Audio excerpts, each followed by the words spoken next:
Hello, my name is Crystal. I'm an expert as a service consultant, and in this video, we will talk about data point comments on restricted cross calculations in measured model. This is part of the QRC1 update of SAC for 2024. So now users can add data point comments for measured models when measured values or restricted cross calculations are in the same table or filters. So I have this story with this table that is based on a measured model. We don't have any account dimension in that model. And also I added a comment widget. As you can see here, I already add this cross calculation.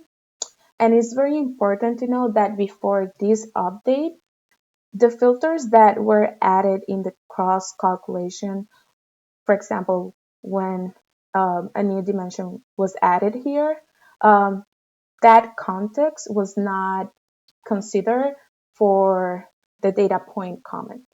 But now, with this new update, the whole context will be considered.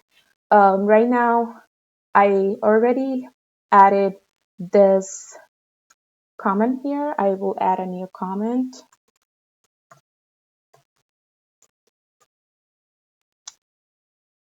At the right side, we have our comment widget, but it is not showing any comment because I didn't add the specific context. So let me add the specific intersection. That way we are going to see all the comments.